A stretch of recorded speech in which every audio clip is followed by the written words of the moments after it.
bumming in. Hold up. Ay, count my guap, count my guap. Can I stop coming in, coming in?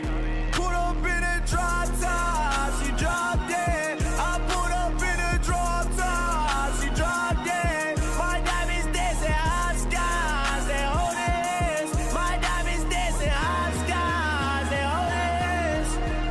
Yeah, hold up. I don't know what planet I'm on. I'm a king, little bitch, watch the throne. Feel like bottle, I'll top off your arm. Yeah, steady cause it heavy. Yeah, bitch, I'm ballin' hard just like a maverick. Money stretch long, little bitch like elastic. Now that bitch steady calling me Mr. Fantastic. Yeah, hey, no, I keep a ratchet. If you play, boy, I turn your ass to ashes. Automatic, doom, doom, doom, little bitch, I'm blasting. Yeah, ooh, put you in a casket. Money sits long, it's elastic. I don't know what planet I'm on. I'm a king, little bitch, watch the throne. Feel like Votto, I'll top off your arm. Yeah, hold up, take a moment, count my guap, count my guap. All these racks bumming in, they bumming in. Hold up, ay, count my guap, count my guap. Can I stop coming in, coming in?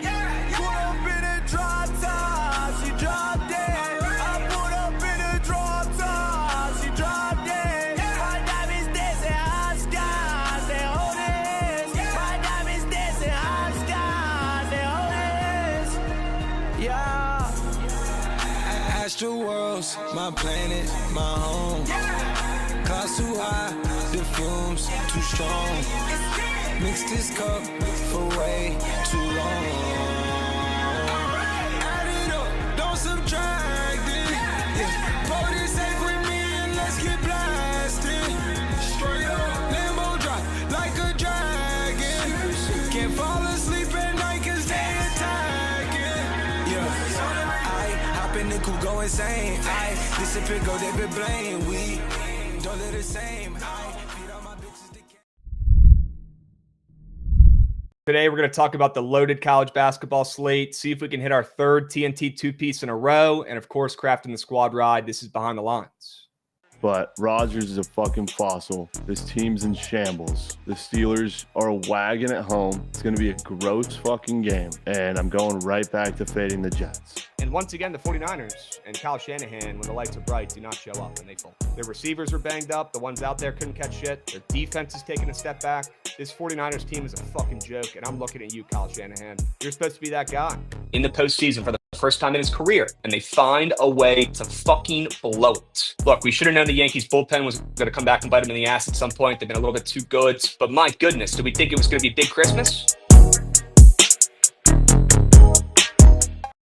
What's going on, chat? Welcome to BTL episode 592 piece. As always, hold the fry, joined by your two hosts, Krabs and Jovan, presented by Bookit Sports. If you're not tracking your bets on Bookit Sports, what are you doing? Do you live under a rock? Start tracking your bets today on Bookit. I promise it'll change your life. They track all the bets for you. It cannot be easier. Go check out Bookit Sports on the App Store or Google Play, whatever the hell you use. Okay, Jovan, how we doing? Happy Tuesday. W squad ride last night, my man. Let's get right into it. W's. Can we clap it up? Yeah, we knew Clap it up. They were not losing that game. Nope. Can we get a Gootsy splooge fest real quick? Gootsy, the floor is yours. I would love to give you some time and let the people know it was always the Ravens. Sure. Man, a few words today. Good. No, hold on. Just because I couldn't hear me. Yeah, always fucking okay. Ravens. Always. It was always the Ravens. Never a doubt. Goots, great win. We got OG Harbaugh now, what, 3-0? 3-0. Against little Harbaugh? 3-0. Unbelievable. Owns them. Yeah. Great fucking game by the Ravens. Great win. It was always the Ravens on the spread, on the ML, however you took them. They got the job done. W. Lamar. Jovan, say one nice thing about the Ravens. Derrick Henry was another vintage Derrick Henry performance last night. Sure. When they needed him to get big yards, he was there. And that's a We'll take it. damn tough run defense he's doing that Yeah, against W game plan. Balls on tape. He had He had some big runs. He even had some big runs that were only for a couple yards, but he was scraping by, having some big stiff arms and getting some key first downs when the Ravens needed it most. Look, the Ravens going all in and bringing in Derrick Henry has been a great fucking move, and I was wrong thinking it wouldn't be this big of an impact on the offense. My goodness, Derrick Henry still has some juice left in him. He's him. And although he didn't break one for 80 or 90 last night, he got the big runs and the big first downs. So W Goots, W Ravens. The big nuts from Harbaugh going for it 4th and 1 on like the 15-yard line in their own territory. Wouldn't expect anything less No, from the Ravens and Harbaugh. Bully ball. Plain and simple. Okay, they went in there. They bullied them. Yeah. Good win. W squad ride. Hope you guys tailed. Okay, W's. We are now, let me check the Carfax here, 10-8 this month. Not good enough. Definitely in the green, but let's finish the month strong. We still got a couple more BTLs this week, Jovan. Let's lock in and let's hit a couple more squad rides. Okay? Sure. Let's go ahead and take a peep at the Sharp Report. Let's see how we did yesterday on our favorite plays of the day. We both went 3-2. Nothing to write home about, nothing to tell mom and pa about, but we take that, Jovan, and we move. Take that. Hopefully, you have some better squares today. But sure. Good plays. Yeah, squares. Any comments about Danny Wolf? I mean, I don't know why he just wasn't looking to score. He was a menace on the boards. He was CP3, just wasn't looking for a shot. That confused me a little bit, but I'm not even really mad at that one. The other one I'm mad at Middlestat a lot more because I was spot on with that line being the line that gave Lightning problems because they scored both of their goals. He just somehow didn't get a point, even though he was around the puck on both of those. That was the one that pissed me off. Super annoying. Was he like the guy passing to the guy getting the first assist on a couple of those goals? Really on both of them, they like passed it directly past him. Okay. Like it was kind of funny, but not because it was annoying. But they didn't want to get him involved. Cool. Yeah. All right. That pissed me off, but I would say the free throw narrative over made up for it. Sure. I'll tell you what pissed me off. Justin Herbert not throwing a pick after all that talk. That's the one terrible read I had yesterday. Damn it. No. I thought he was throwing a pick, man, for the first time in like 7 weeks. Incorrect. Bad read. But, Jovan, we take 3-2 on the Sharp Report, and we go about our day. All right? Always. We also got a hype train moving and grooving right now. Love to see that on a Tuesday afternoon. We got Risings coming in Tuesday. Let's fucking go, Risings. Love to see it, my man. 15 months resubbed. Turner Mac coming in resubbing as well for 14 months. He says 14 with the fellas. Let's have a day. Yes, sir, Turner Mac. W's. Let's go. And W, Mikey, and Joshy. Earlier on TMA as well, even with Mikey, back home for the holidays, running TMA virtually. Full-time streamers. Sure. Unlike the guy who's not running Surge today. Unbelievable. Okay. All right, we'll move. We'll groove. All right, I don't have the steam crabs for you guys today. The bets were pretty good yesterday overall. Bets are pretty good. No complaints from me. Ravens did job. Squad ride hits. Got to be a little bit better on the prize pick squares today, and I think we're going to lock in and find some and give you guys some that we really like. So let's go ahead and hop into it, cut the shit. We'll dive right into the Sharp Report and go over some of our favorite plays for today. We got a lot on the agenda, guys. We got to craft up a TNT 2-piece later, talk about some action. Obviously, we'll take a trip to the ice and the hardwood in the NBA. A lot on the agenda. So let's keep moving and grooving. We'll hop right into our favorite plays of the day, and I'll go ahead and get it started with the Aggies and Buzz Williams. I feel like I bet this team all the time. I feel like this is like a second home for me in college basketball, betting the Aggies. And to be honest with you, I know they've been fake sharp a lot over the years, but I've been pretty good betting the Aggies, I will say. Buzz Williams, knock on wood, has treated me well. And, I probably just jinxed it, but I did knock on woods. I'll take my chances with the Aggies in a neutral site game against a 5-0 Oregon team that hasn't played anybody yet. Look, I like Dana Altman. I like Oregon. I like them typically later on in the season. They're typically a slow burn and play their best ball towards the end of the year. Was not expecting them to be undefeated at this point, but look at their schedule. Their best opponent has been probably Oregon State, and they won that game by 3. Weird spread in that game. They didn't even cover, but they did get the win. They're still undefeated. Aggies have been taking care of business since that loss to USF early on this season. They've ripped off 4 straight wins. They didn't cover their last game against Southern, but they've looked pretty solid, and they played good defense. I'll take them in this neutral site game, catching a little bit of steam up from 2.5 to 3, 3.5, depends on where you look. I'll take the ML for 1.5 units. This is my favorite afternoon college basketball play. 4:30 p.m. Eastern on TBS. I will back the Aggies. Wade Taylor, who I think has an absolute day today. We'll talk about him more in a moment here, but loving the Aggies in this spot, catching a little bit of steam, looking sharp. I can get with you on that. Oregon they're not the same team physically that we've seen the last couple of years, and that's going to be a problem because, I mean, this is it's probably one of those games where Texas A&M is going to be driving right at them, and they've been in foul trouble pretty much every single game of this year. So I mean, that's probably going to be an issue. It's probably going to be one of those games where Texas A&M has a million free throws, and even though they can't shoot very well because they never have been able to, it's going to be where they get offense. That total's gone up a lot too, which is kind of surprising, I would say. I agree. And looking at the Prize Picks boards made me like Texas A&M even more. A lot of the Oregon, star players here, they've got Prize Pick squares, not really putting much respect on their name after some pretty solid performances against some bad teams. You've obviously got Jackson Shellstad, who's one of their best players. He's only up for 10.5 points after dropping a 15-berg. Nate Biddle, their new center, is coming off a 23-piece, his best game for Oregon, and he's only up for 14.5. I don't know how much higher they're going to make him against a defensive-minded Aggies team, right? But still a good sign in my opinion. And then looking at other squares like Wade Taylor with read out charts that we're going to talk about here in a little bit, kind of leaning on the Aggies and Prize Picks board backing me there, which is a good sign. Yeah, I'm in. I think too. I was looking at that over, and I mean that would be good. I think for A&M because like they're 2 games against relevant schools against Ohio State and UCF, both soared under. I think the UCF won by a lot more than the others, and this is another neutral court game with I think one of the higher line moves towards the over. I mean that means one thing to me, and it's A&M running and actually scoring points. Yeah, it's got to be the Aggies. Good sign with them catching minimal steam and that total moving up. I'll take my chances with Buzz and Cup. All right. Looks like Chad likes it as well. Krabs, I'm cooked, taking Miami of Ohio. I will take a peep at that game really quick, and then we can go over the rest of the questions here in a second. But I think that game starts up soon in less than an hour. I lean Miami of Ohio, but I didn't like the steam towards Mercer. So off that game, but I do lean Miami of Ohio there in that spot. Jovan, let's go to your plays. Let's see what you're cooking up over there for the Sharp Report. Be taking Kelvin Sampson -4 against Bama, who sneakily they only played a handful of times or a couple times, and they've played him well the 2 times that they've faced off. So he's kind of been a thorn in his side. There's like the infamous game where they played at Bama, lost a heartbreaker, and kicked over the trash can and shit. And then they played one time after that. So, I mean, Bama has kind of played them well, played that regime pretty well. The difference with Bama this year, it seems to be, obviously there's an emphasis on getting a little more of an inside presence. With that, it seems to be that they lost their touch from the three-point line a little bit. They've been pitiful from the three-point line to start the season, and I don't think that's an accident. Mark Sears has also been a little inconsistent as well. Not that I think that'll continue, but just seems like Alabama, a thing they had going for them against Houston the first couple times these type of teams faced each other, like a Nate Oates team went to face a Sampson team. They knew their identity. They kind of used Houston's physicality against them. They got to the free throw line a million times. They shot over them with, they have a team that's going to chuck up as many threes as you really want. It's like they knew exactly what they had to go in there and do, and then they executed very well.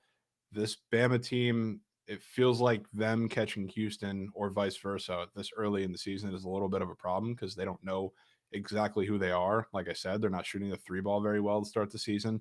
They want to feed Big Cliff down low or have him be like a centerfold of the offense, and that hasn't really found its way yet. So, like Houston, if you're Houston right now, and Nate Oates teams have drilled you at the three-point line consistently because you're so worried about the three-point shooting attack that they've had the last couple times, I wouldn't be as scared of it this time. So, like, I feel like this is a Kelvin Sampson breeding ground game where he's just like, shoot over top of me because you haven't been able to do it this year. And I don't think that's an accident. Again, I think Bama's going to be in trouble in this game. And this is one where Houston, they had their shot against Auburn, lost it in a super weird game, one of the bigger games of their early season. This is the one they get. This is the one they control. This is the one where their defense locks in and looks fantastic. So I'm right with the Cougs. The Cougs seemed pretty pissed off after that loss to Auburn and W Tigers in that spot. I was all over them. They won that game outright, I believe. After that game, Jovan, I mean, just 2 dominating performances. Seems like Kelvin Sampson, whatever he was saying in the locker room afterwards, might have gotten the boys going because they got a 91-45 win against the Raging Cajuns, and then they beat a solid Holster team 80-44. Not a great Holster team, but solid, no slouch. 2 dominating wins. My goodness. Alabama, they're coming off a dominant win themselves against Illinois. They covered the 8.5. They put up 100 piece, triple digits. This is the spot to fade. Love the spot for Houston. Love the spot for Kelvin Sampson and co. Houston wins this game, hopefully with their defense. I'm seeing that total come down a little bit, although it's a little bit high already. It's a game that involves Alabama. They're going to push the pace. They're going to try to put up some points and win this game with their offense. Houston, I think, flips the script. They win this game old school with their defense, hard-nosed. And you see guys who have been balling out like Grant Nelson in games past for Alabama take a really big step back against Kelvin Sampson's defense all over Houston. Yep. Love it. And Chat's asking, is it 1.5 units for the ML on A&M? Yes, I am putting 1.5 units on it. I already did, actually. And I got it at minus 156 about an hour ago. If it's up to minus 170, that's brutal. I still personally would take the ML here, just knowing the Aggies and how they play. They don't win by a lot when they do. Typically, it's a close game. It's like a fucking stress or a heart attack type game where you're just praying for the fucking win. I'll take my chances with the ML. I'd much rather put 1.5 units on the Aggies there and lay the juice. Don't fear it. Embrace it in the spot. Okay? sure. But gosh, man, minus 175. If that's the only book line you've got, maybe take the minus 2.5. Okay? Jovan, people probably don't even know who that second team is. Tell me why you're taking Cal State Fullerton this afternoon. If you watch tonight. some college baseball, you probably recognize the logo, but maybe if you just you're just on the hardwood, you don't recognize it as much. But kind of a toilet bowl game. You're playing Pepperdine on the road. I thought it was just at first glance, the line kind of caught my eye going down from 4.5 to 4. I also thought there'd be a little bigger dogs on the road personally, but more I looked into it, like Pepperdine, both these teams really have faced some tougher competition, but Fullerton especially has been playing up to teams like UCLA, and they've gotten smacked. So I love backing teams when the disparity is kind of there, when you think a team's getting absolutely porked, and they've been terrible. Both these teams are 1-5 and 1-4, but you look at Fullerton, obviously the level of competition has been much, much higher. The offense has been pitiful to watch. And on Pepperdine's side, the defense has actually been, I would say, a little better than years past, because in years past, they're just like an auto over team. They want to run. They want 1 million possessions per game. It's a little different this year because their bigs are kind of athletic, and their whole goal is to keep you out of the paint. Fullerton does like this weird thing where they run a lot of pick and roll their offense, but it's like with the bigs. Like the bigs at the free throw line set a pick and roll, and either the dude pops for like a free throw line jumper, or they just like pass it around, weird wrap around. So like that, I feel like, is a big matchup problem for what Pepperdine wants to do, because they're going to get them in the paint, and they're going to manipulate the bigs to where they kind of lose their biggest strength. So like I think this is probably still like a grind of a game. Both these teams' offenses have been pretty bad to start the season, but I do like that Fullerton's kind of played up against a lot of these physical teams, and I think they're going to manipulate the defense a little bit to where it takes away exactly what they want to do. So give me Fullerton to maybe pull an upset. Yeah, I mean, Pepperdine's bad. Yeah, they're really bad. They're bad. Fullerton, I mean, they're not fucking going to the tournament, but look, sharp line coming down about 2.5 points at Pepperdine. Not a tournament game here. I think this one is in Malibu. I think that's a sharp side there. You take the points with Fullerton. Looks like you already got a good number as well. Okay. Sure. All right. W's. Chat, what do you guys think? Are you guys as bricked up with the college basketball board today as we are? I mean, just an unbelievable, glorious slate today. I mean, we've had great feast weeks over the years, but an unbelievable week of college basketball. Just games in the morning, 10:30 a.m. Eastern, all the way through midnight. Stoked for today. A lot of great matchups. We're going to talk about all the games you guys need action in. Okay. Let's go ahead and swing it back around to me. I'll go over my next play here. Krabs, can you go back to your plays before we hit the prize picks board? You're goddamn right we can. Take a peep at these puppies. Give me Sparty. Give me Michigan State. All I've been seeing on my feeds is how bad this team is at shooting, right? They're the worst three-point shooting team of all time. And look, they're not wrong. They are a terrible shooting team. But looking at this line flip, and now Michigan State's being a favorite in the spots after, in my opinion, I mean, just dominating Colorado on the defensive side of the ball, really holding them to minimal success at all, 56 points yesterday. I'll take my chances fading Memphis after that unbelievable upset against UConn. That might have been their Super Bowl, folks. And I'll fade Memphis coming off that big-time upset, and I'll back Sparty with a line flip with them now being a favorite after opening up plus 1.5. Give me Michigan State. Even, with all the hate and all the doubters, people saying they can't shoot the ball, and nobody's talking about them getting an impressive win last night, I'll back Sparty once again against Memphis. Yeah, pretty pretty hard not to want to fade Memphis after that win last night. Both because, I mean, big emotional win, crazy spot, crazy game. But I don't want to say they didn't deserve that game because they did, but the ending was very ref driven. So maybe some karma. Yeah. No, I'm with you.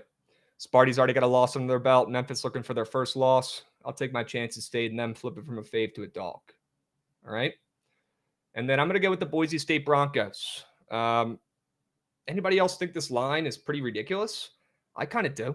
I kind of think the odds makers are showing their hand here with this line or with the spreads. You got both teams 5-1, both teams coming in off of 4 straight wins. Boston College, though, I mean, they literally have not played anybody. Their toughest opponent this season so far was VCU, and they lost by 25 in that game. And then they ripped off 4 straight wins against inferior opponents. They barely got through Missouri State in that last game. We talked about the +2.5 yesterday. That was a pretty good bet because they only ended up winning by 2. Boston College did in overtime. So you're going to have some tired legs today on a back-to-back. You've got the Broncos, who barely beat South Dakota State. They were losing for the majority of the second half. A lot of the second half, they were down in this game. I think Boise, for the first time this season, they blow a team out. I think they blow out Boston College. I think Boston College, it's no surprise. I think they're overrated. I mean, I know they're sitting here at the same record as Boise State, 5-1. That's great. But that team has not played anybody. All their best players last year left. They could barely get through a Missouri State team in overtime yesterday. And I'll back the Broncos, barely skating by, getting a 1-point win against South Dakota State when they were laying 13. They haven't covered their last 2 games as big favorites. They covered this one as a big favorite. Love the spread moving up from -8.5 to -10.5. The Broncos win, and they win big. I can get down with that. Somebody's right in chat too, 12.5 and barely winning a game. That big of a line does feel kind of telling. So I'm with you. I'll probably join you on that. Let's go. Broncos. Love that team this year. Like Coach Rice. I think he's a pretty darn good coach. And I like the Jen Harts and some of the other pieces they have there. Amari Stanley. We know he's fucking Shaq at times. Let's hope he's Shaq today. Yeah. Okay? Would be great. What else you got, Jovan? What other straight bets you cooking up? Go with an over in the Western Kentucky game. Because I think I'll be targeting stuff like this for Kentucky kind of all year, just because from watching Mark Pope in the Big 12 for a little bit, I kind of recognized times where he wants to run and go a little faster, and it's when the team on the other side, they're big, is not great defending in transition because they have Amari Williams, they have a couple other guys that they want to feed to in transition. This is one of those games, and I especially think they want to run fast because Western Kentucky, like, they run fast, sure, but like defensively, they throw the kitchen sink at you, and they throw, like, I saw a tweet the other day glazing them about how they throw like man-to-man. They'll like do box and one, diamond, all within like 5 minutes. Like, they do ridiculous stuff defensively in the half court. They still want to run, so like they're going to put up points, and so is the other team. But Mark Pope, I can only guess, does not want to see this team too much in the half court, or at least he wants to diminish those possessions to as little as possible. So I think that, combined with the fact that Western Kentucky in transition is going to get blasted by whatever big, it's probably going to be Amari Williams the most. This feels like one of those games that's going to be an absolute shootout, and I wouldn't be surprised if Western Kentucky hangs in on the road in this little first tournament game. That's the BBN Invitational at Kentucky. Wouldn't be surprised if they hang in. I don't see that happening with defense. I think it's going to happen with points. So give me just a classic Mark Pope masterclass game. I love it. It might make a little bit of sense. We know both these teams like to run, especially the Hilltoppers. I think they're top 5 in pace so far this season. It's early, but we know that's kind of their game style. It makes sense. It's a high total. It's moving up, I believe, as well. A couple points. Looks like it's still on the move. I like this play. Makes basketball sense. Still early on. You got to use your basketball brain at this point of the season too, and lean on, some good angles here. And I think you have a pretty good one here. Let's hope the Hilltoppers can keep it close and put up some points, right? Need that for the over. Yeah. Kentucky will do their job. Not worried about that. Yeah. Let's hope Western Kentucky can in a rivalry game, kind of, for them at least. We'll see. All right, chat. Called Georgetown at -12.5 last night, all the way up to 15. Wow. Good play. Over in the Rutgers game is free. We'll take a peep at some of these other games, chat. Let's keep moving and grooving. Let's get to the prize pick squares that we're in love with for this afternoon or tonight. And I told you guys I wanted to take a Texas A&M square. Wade Taylor's the guy for me. I don't know if he's eclipsed this number so far this season. He certainly hasn't recently. Wade Taylor, we know, though, is the best scorer by far on this Texas A&M team. And with that total moving up, somebody's got to put the ball in the fucking baskets. by far the best scorer on this Aggie squad. It's not really even close, and I'm just waiting for a breakout game. I know Goots is too. This is his guy. Wade Taylor against an Oregon team. This is the best player they're going to have to defend all season so far, and they're going to have their hands full. Give me the Aggies and give me Wade Taylor to put up a 20-piece. Yeah, I'm with it. He's the GOAT. Yep. Holy W. Lagway jersey, Jovan. Didn't even notice. Yeah, he deserves it. He's him. Yeah. He's him. Got him and Bucky, 2 goats back there. Love it. 2 goats. All right.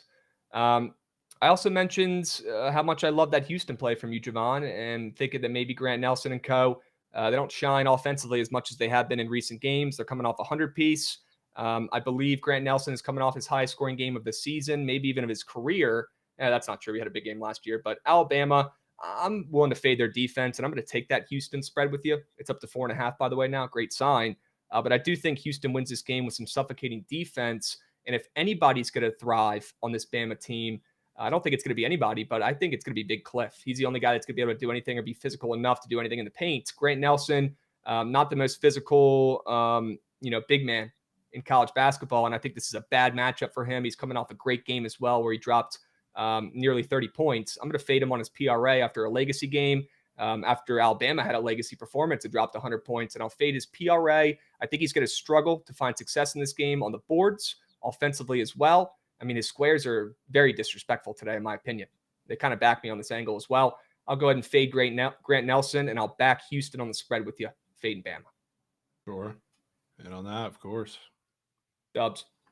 Good. What do you got? What are you cooking up over there on Prize Picks? You're looking for a Wizard square in that high total game. I think I found it.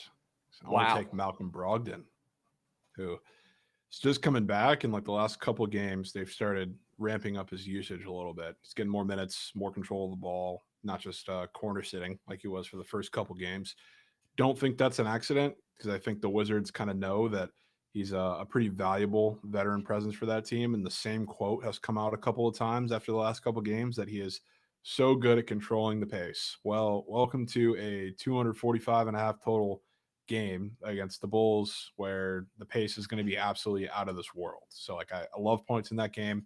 I think Brogdon, not only is he going to be able to be more aggressive, because it seems like they flipped that switch, but there's like 2 guys I think that are going to be pretty key in just kind of controlling this game on both sides. Like Giddey, I think, is going to do quite a bit on the other side of the ball. And then Brogdon, when he's in, especially with the second unit, is going to be so important for the Wizards in this game. So I think you can be aggressive on the scoring end. I think he can obviously do his fair share of RA.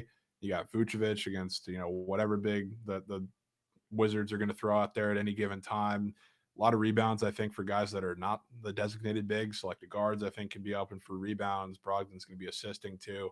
I feel like the Bulls maybe get a little sloppy in this one too, which is why I included the fantasy score for a couple steals. So I think it's a perfect Brogdon game, where he's kind of slowing down the pace at times for everybody involved on the Wizard side, but also facilitating when they want to continue speeding it up. So kind of in on that. It's his tryout for a couple weeks, I think. He's looked really good the last 2 games. Yes. Yeah. I mean, him and Valanciunas will 100% be traded before the deadline. If they're not, something went wrong. That's the game plan.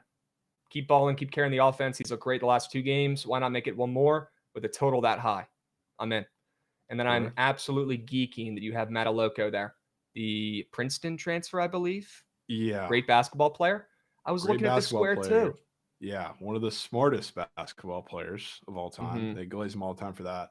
I just couldn't get out of my head. Like I've watched Rutgers the last 2 games, especially against Kennesaw State, because I saw that they were on upset watch. So I kind of turned that on second TV during the NFL slate.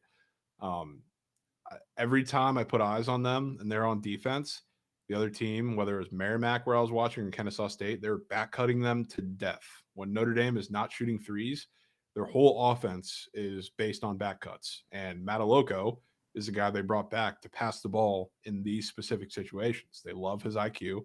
They love the way that he can pass the ball. He's one of the most versatile players for that offense, and I think he's pretty key to open it up when it's not just Marcus Burton or Shrewsbury, like just stroking the ball from 3. Like Mataloko, I think, is going to be a pretty key part of this game, especially because I do think Rutgers is a weird team. That's kind of, you got a very experienced team on every level for Notre Dame playing a freshman team, a young team for Rutgers, who I don't think is quite there yet, and not just because they lost to Kennesaw State, but it's a weird matchup where I think they're going to take advantage of everything on that they're going to do on the defensive side of the ball. They've been very undisciplined so far. So if I'm Mataloco and if I'm Coach Shrewsbury, I can tell you I'm drawing up quite a few back cuts because teams have been destroying them with that all season. So give me a Loco. I have a feeling he's going to find, I don't know who it may be. Maybe it's Goots' guy, Tay Davis, or whoever on the back cuts, but I've seen it. Square is also weird for very obvious reasons, but I was going to say, doesn't hurt that it's extremely red. yeah. Square. Totals up in this game as well. Look, I like Rutgers as a side, but I'm not going to tell you anything else, about not taking that a Loco Square. I love it. I almost took it myself. I like the over in this game. I like points. I do think Rutgers is the right side, but not going to play it. Definitely not fading the Irish tonight. I'll be rooting for them. I'll be watching them. Late night game on TBS. All right. Go to game. Love those 2 squares, man. Love those 2 squares. Looking sharp. All right, chats. No surge stream today, I don't think, Baba. We will have BTL tomorrow and Friday.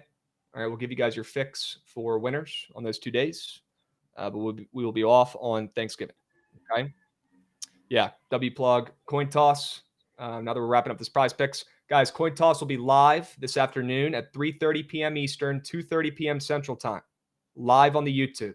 Is this the first ever live coin toss show? Rumors are swirling. I think it might be.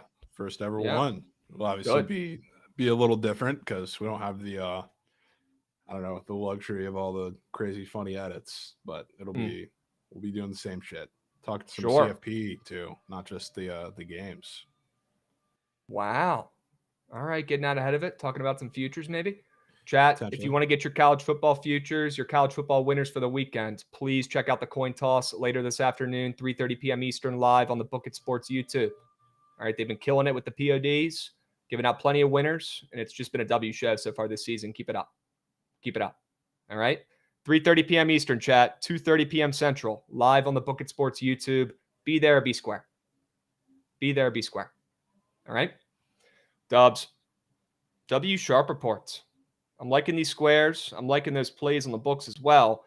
We got a lot to get to today, Jovan, and a lot to cover. Maybe we take a peep over at the college basketball board or college football board briefly, on Pickett Pro. I know it's not the greatest slate, but we do owe the people talking about some action here. You want to take a peep at it? Yeah, let's take a look. Let's get into it. Let's take a peep at these 2 action games for tonight, chats. Look, it ain't much, but it's honest work. Toledo and Akron. Toledo's laying 8.5 on the road in this game. Akron, look, I low-key kind of root for Akron. They've got a former Hokie as a weird backup QB who plays more sometimes in some games. It doesn't make a whole lot of sense, but I do root for the Zips.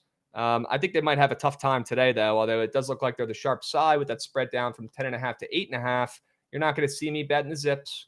No thanks. I would probably take that over in a game where I'm expecting some chaos, some turnovers, some mistakes, some typical action, right? Probably a block punt for a touchdown, maybe a blocked field goal for a couple points as well. Would not be surprised to see this game soar over with some chaos, and I love seeing that total moving up as well. If I had to play anything in this game, that's probably what I would take. Yeah, I could get down with that. Don't hate that at all. Yeah, if you like points, I might have to get involved with second week in a row with Ben Finley. Yeah, now I did see his passing yards got bumped down 1 yard. Probably not going to matter, but yeah, I mean, Ben Finley's just been absolutely letting it loose. He's went more than this number 4 of his last 5 weeks. I mean, it hasn't really been close in a lot of those games. Coming off a 250 burg against Kent State as well. I wouldn't be shocked if he goes over that number. I don't know if I'm going to get to the counter, though. Kind of weird it's getting bumped down. Do like the over in that game, though. Sure. Any other squares or angles for the Toledo Rockets or the Akron Zips? I can't say I really have all that much in that game or the other game because the other game is 0-11 Kent State. I do want to talk about that game, though, for a sec.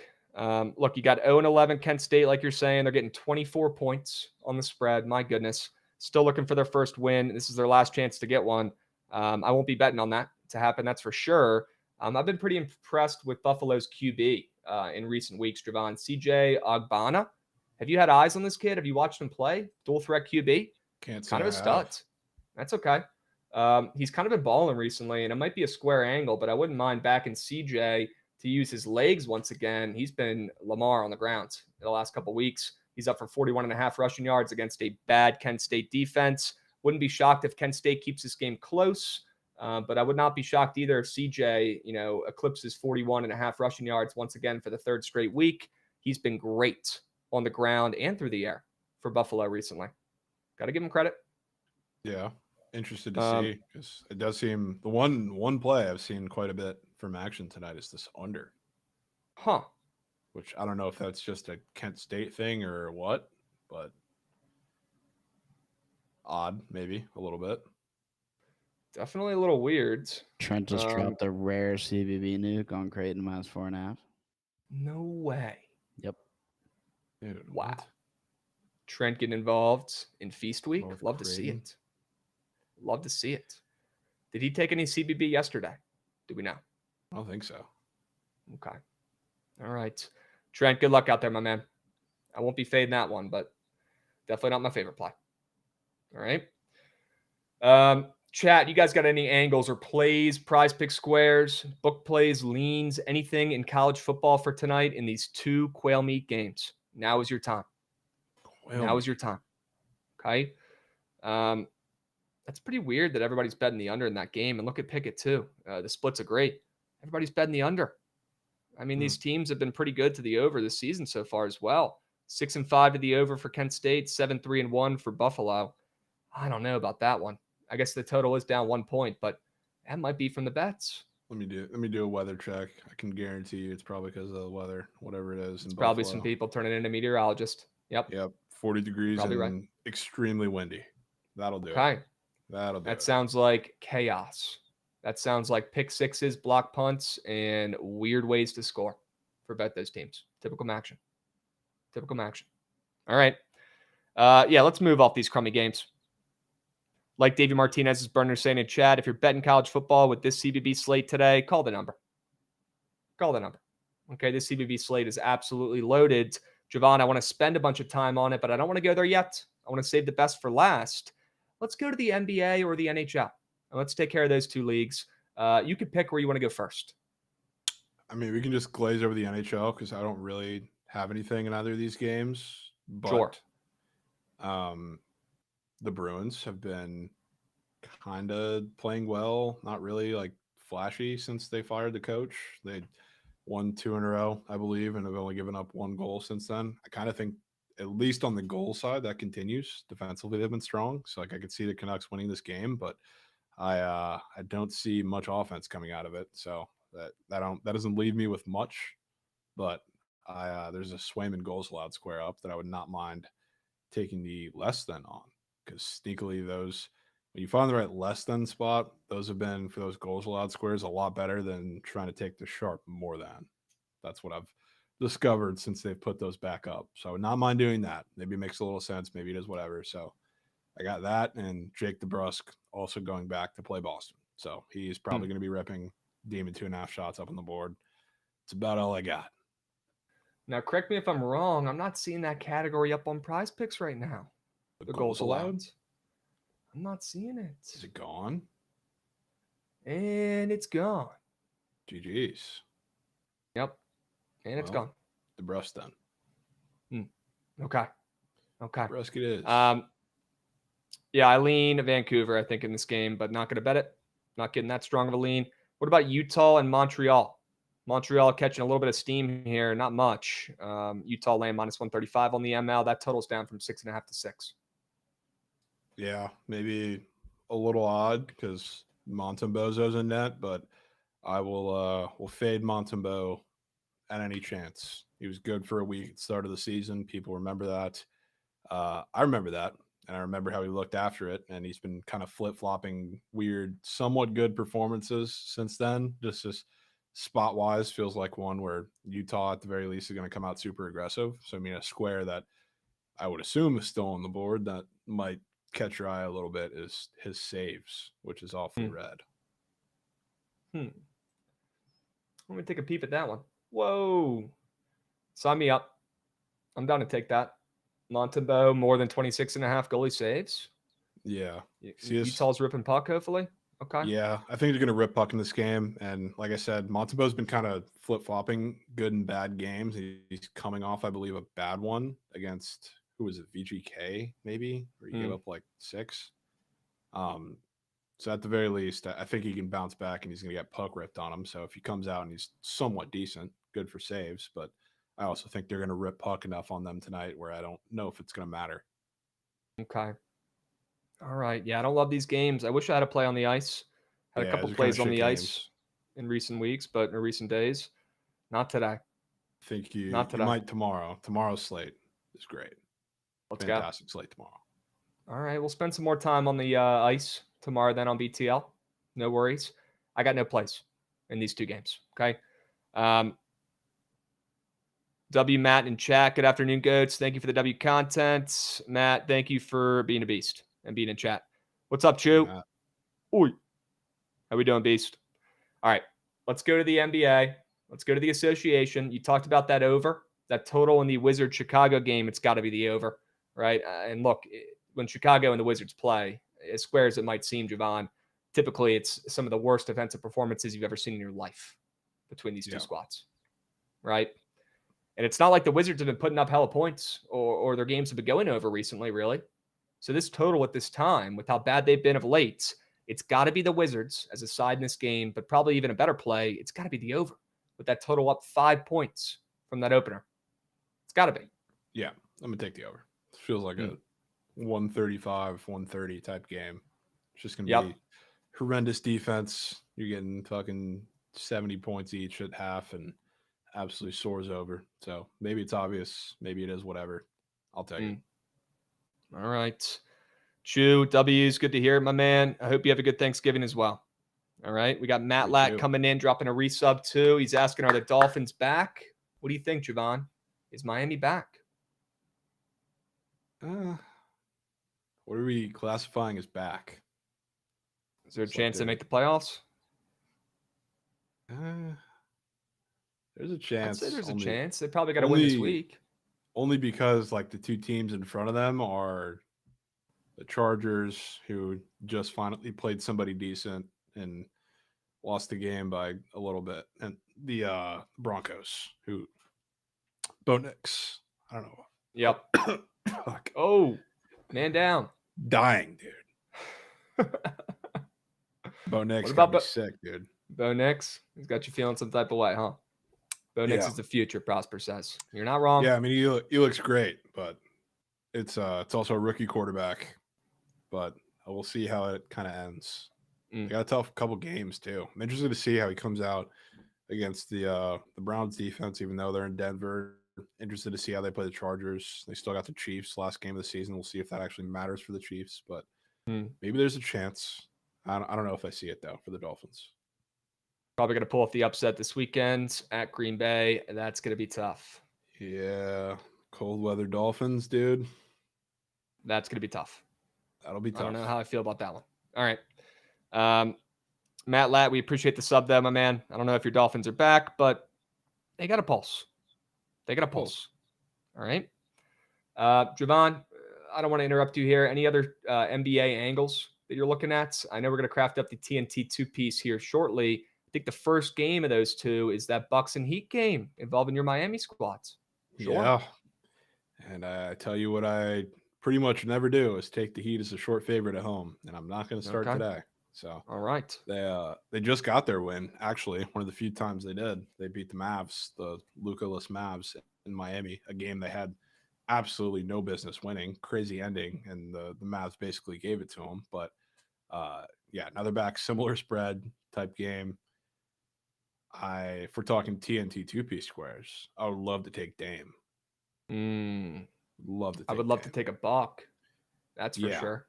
I definitely don't want to take anybody on the Heat because I don't know if I've seen a prop or a player more public today than Tyler Hero, which I understand it because the Bucks are moose against guards. It's also Tyler Hero playing against. He's from Wisconsin and right around the area, so whenever he comes and plays the Bucks, he's super fired up. But if Tyler Hero doesn't get his points, his PRs, threes, whatever, the entire app is in shambles.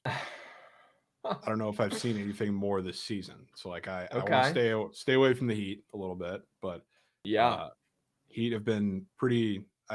Anybody who plays the Bucks obviously is trying to stop Giannis, but the Heat, especially, like they always do the first option thing. They are fine with letting Dame or whoever the point guard is just chuck shots, and I don't think that's going to change that. And Giannis is also a taco. Yeah. So maybe it is Dame. Looking at some of these other squares for the Bucks, not liking anything else more really. I'm down to target Dame. We can go into that here in a moment. And I do like the Bucks in this game, by the way. I like the Bucks +2. I think they win this game or at least keep it within one possession. I might even be on the Bucks. I like them in this spot. I think, like you kind of said and opened it up, Miami as a short favorite at home kind of looks a little trappy to me. Dude, they're so good. So good. I love taking them as dogs on the road, no matter if it's a short spread or bigger spread. At home, I don't know what it is. This has been a thing for fucking years. They just cannot play at home in big games in the regular season. Just doesn't happen. Super weird. Giannis PRA Taco. Yeah, Prom. Maybe it's going to be Damian Lillard deck. We'll circle back to that game. I'm liking the Bucks on the spreads. Jovan, you liking anything in Houston and Minnesota? Not too much, no. Okay. It's kind of a moose game. Okay. Yeah, I mean, I'd say I lean Minnesota, but do I want to hop on the bandwagon when they're not playing really well? And this is a team that went to the Western Conference Finals last year, right? So they have some hype. They've got some respect on the lines as they should, but they have not been playing well so far this season.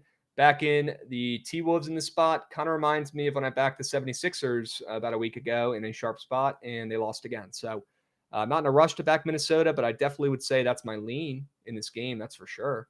Yeah, I would agree. And look at the spread splits. Speaking of sharp spots, you see the next game? On Pickett Pro? On Pickett Pro, Krabs. Is it Spurs and Utah? Who is it? Yeah, it is. What's going on with that line? Why are the Spurs flipping to -2.5? There's got to be some sort of injury news. Wemby's back today. Ooh. So you want to take Utah, huh? I kind of do. The one thing that I just always point out, because I'm pretty sure the Wemby-less Spurs just beat them too. Just beat the Jazz. So it makes all the sharp sense in the world to take the Jazz, but it always seems like the sharper the Jazz are at home, the less they come through. Yeah. So what are you going to do? I don't know. I was interested to see if you were like dying to play it or whatever, but I mean, they just beat him without him. And now Wemby's back, and they're obviously flipping, but still a very, very short favorite on the road. I don't know if I can get myself to place the button or push the button. I'll tell you what, if Utah wasn't coming off that outright win at home against the Knicks, I would already probably be on this play. But I don't know if I can do it with them coming off that big win. That's fair. We might have already missed our window, but it certainly has to be the Jazz on the spread. Buying bad news in the NBA here. It's Jazz or no play. I just don't know if I can get to counter. Yeah, that's fair. I do also. I mean, all right. The fact that it's just sitting at about the same number is so odd to me too. Yeah. I mean, the Spurs look free. Wemby's back. We just saw them beat them, right? No way Utah wins this game. No way Utah wins 2 home games in a row. They're one of the worst teams in the NBA. Maybe they do. I'm leaning the Jazz here, but I don't know if I'm going to bet it. Okay. Yeah. Okay. What else? What other games we got, Goots? We might only have 1 or 2 more. I think it's that late night Lakers and Suns game, actually. Yeah. Only 5 NBA games today. All right. Yeah. We got that ain't no problem. Return here, too. KD's back today in that game. Wow. KD back. Is Bradley Beal back as well? I've been seeing some tweets about that, too. Yeah. Seeing some fades, some Bradley Beal fades on the feed. Wow, that's kind of weird. I don't love that, but yeah, it's looking like Brad and KD are going to make their return tonight for the Suns at home. Yeah. Do you want to buy the bad news here with the Lakers and back the Lakers on the spreads? Kind of might. Yeah, kind of might. I think that might be like a wait and see play for me. Yeah, I mean, Suns are struggling right now too. Those games are kind of, obviously the injury news is not the same, or the good news is not the same with like guys coming back for the Bucks Heat game, but they're both 2.5 point spreads.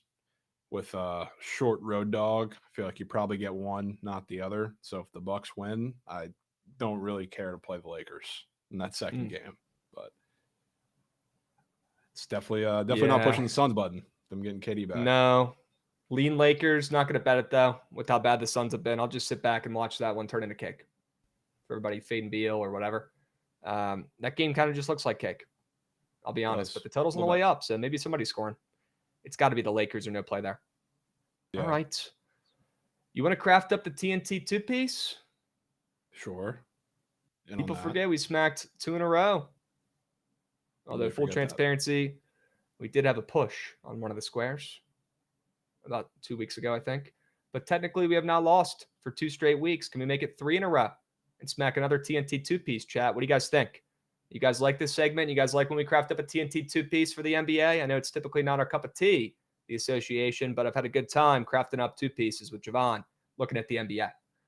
The 2 games today, obviously, we've already mentioned them, but 2 pretty solid games. I know not a loaded NBA slate, but we've got Bucks at Miami and Lakers at Suns. Why don't we start with the Bucks against your Heat, Jovan? And you mentioned a guy who I would like to pick up here and talk about, Damian Lillard, right? He's been heating up in recent games. He's had 24 and 31 in his last 2 games. He's up for 23.5 points. We like the Bucks in this game. We probably like some points as well from Milwaukee. And if Giannis is the taco, I feel like it's got to be Dame number 2, right? Second in command here for the Bucks. That's where my head was at. Starting to play a little better too, which usually, I don't know how much you want to put stock into a game against the Hornets defense, but he just had like a 30, 31 piece. But I think from watching him the first couple times this season, when I was taking some of his squares and taking some of his squares recently, looks like he's getting a little more comfortable. Plus, Giannis, the Heat play Giannis pretty well. They play all first options really, really well, but for Giannis specifically, they just no holds barred, make anybody else beat them. Do not let any transition happen whatsoever. So, Dame is going to have to create offense. I don't even think he has to create it because I think it'll be just naturally there with him. So, I would not mind taking Dame if you like Dame. I do like Dame. I don't like his rebounds. I like his assists. Yeah. I like his points. So I don't know if you'd want to isolate one of those 2. I don't know if you'd want to, take his PA. I don't know if you'd want to take his fantasy score and hope for no turnovers. I just hope that he's an absolute floor general and a beast. But open for anything pretty much, besides involving his rebounds.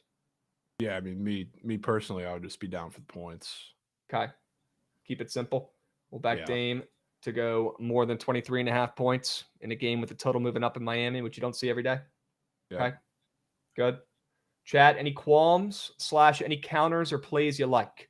Dead Larry Bird's talking about CBB right now. Not the best time, but I do respect my goats in chats, and I do need to give that a peep. I think we already mentioned that Mercer game earlier. Miami of Ohio and Mercer. Yep. I lean Miami of Ohio, I'll be honest, but I'm not going to bet that game. All right. Chat, don't worry. We're going to spend a lot of time going over CBB and that whole loaded slate for the next 30-ish minutes. But first, we got to finish up crafting this TNT tip piece. Okay, this is important. This one means more. Any other recs? Did you guys like in this first game? Anything we will take a peep at? There's no such thing as a bad response. Unless the square loses. He likes Giannis more than 11.5 rebounds. I don't know if I can get to the counter with anything Giannis today, but his rebounds is red in the last 3 games. I don't hate that square. I just think I like the Damian Lillard angle probably a little bit better. Okay. What else, chat?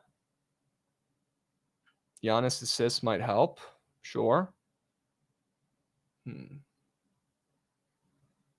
Vooch rebounds. Well, that's not the other game. Oh, yeah, that's the freaking Wizards game. Yeah. Wrong game, my man. That's okay. Lakers Suns. Yep. Last call. Any Milwaukee or Miami squares or angles before we lock in Damian Lillard to do job? Who knows? Maybe it'll be the night he drops a 40 piece. We'll be patiently waiting. Could be. Okay. Jote says Lillard points. Okay. All right. NBA Cup slate, take field goal attempts on PP. It's been printing. I don't know. Do they have No? Damian attempts? No. He's talking in general. They only have stuff up Okay. for the Bulls Wizards game for that category today. Cool. Interesting. All right. Why don't we stick with Dame? Coop Eagle likes Prince Fantasy. Out of respect for our Coop, our goats, we'll take a peep at that. But I don't know if I'm in a rush to back Torian Prince fantasy score. It's a little high, though. What's the sitch with Torian Prince? You think he's getting more burn today? Yeah. I mean, he's been playing a good bit. He just kind of corner sits. So, like, anytime teams make anybody not named Giannis and or Dame beat them, like everybody else, kind of reaps the benefits. So he could be one of those guys too. But I just want to take Dame, dude. I'll be honest. I'm in. I'm down to take Dame.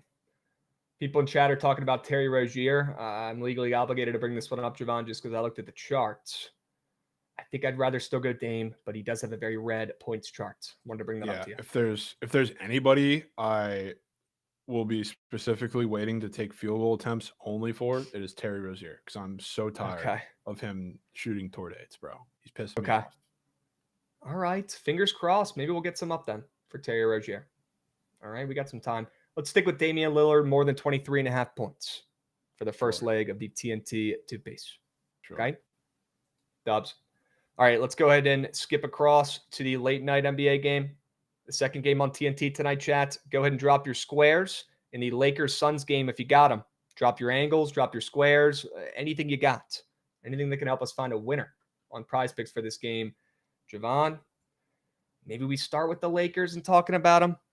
I know Adam's Got Wales was talking about, he hates to say it, but he thinks AD gets it done today. He likes his points and assists. 31.5. You're probably going to see that a lot because the AD versus Nurkic narrative is, if there's anything that's coming alive even close, that's a thing every time they play because he destroys him every time they play. Okay. So, I mean, if there's anything close to Tyler Hero today, it's probably that. I don't know if I can do that. And I assume hearing that you probably can't either. But I don't have anything against it. The weirdest square I see up on the board is a Cam Reddish 3.5 point square that's extremely popular. It's one of the more popular squares in this game. It's actually the most popular square right now in this game, which is fucking absurd to say with guys like LeBron and AD in this game. Cam Reddish, 3.5 points, Jovan. I mean, he's been going off in recent games, and they've got a weird-looking popular square up there that's green as mom. Yeah, it's pretty weird. I'm just saying, maybe keep that back pocket because that's a less than that I'm going to have in some sort of lineup. That is pretty all right. So we'll keep that one back pocket.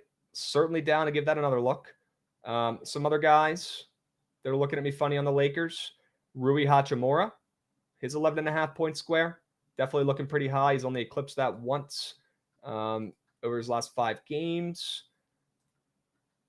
Wouldn't mind backing my guy Rui, former Wizards legend. But that's kind of where my head's at with the Lakers. You got any thoughts, Jovan? I don't hate either of those squares.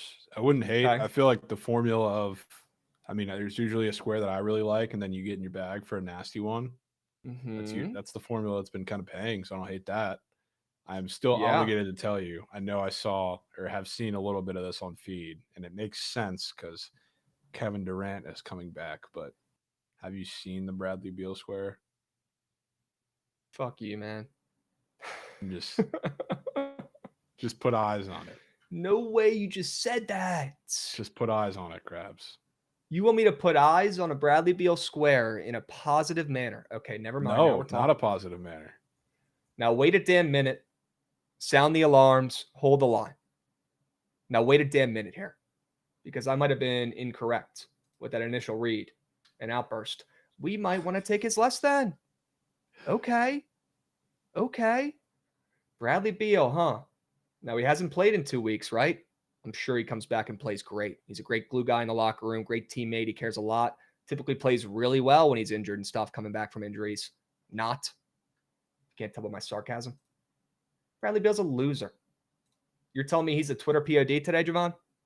Not the Twitter POD. That's far and beyond Tyler Hero. But I'm just going through the stuff that I've seen a couple times going through the feed. It's been Tyler Hero, it's been Anthony Davis, and then the only under or fade has been Bradley Beal.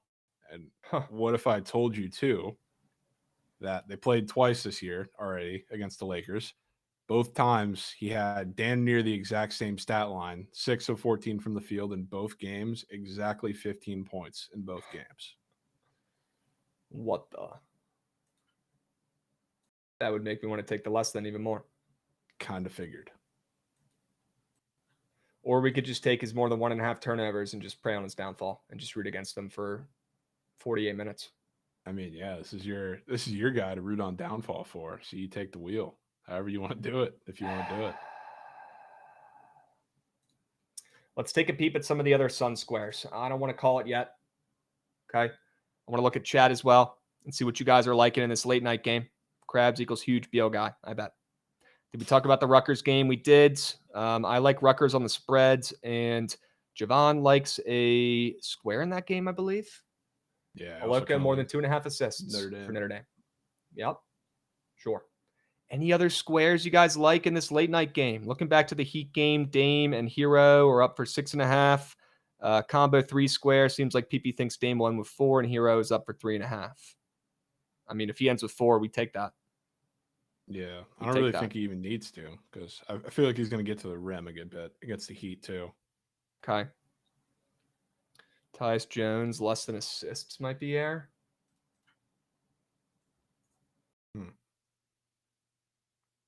I don't know if I have fade. Ooh. I'm looking at the two of these games because they're weirdly similar. Like Bradley Beal had the same amount of points, exact same amount of points in both games, and so did Kevin Durant. Huh. Super weird, dude. Really weird.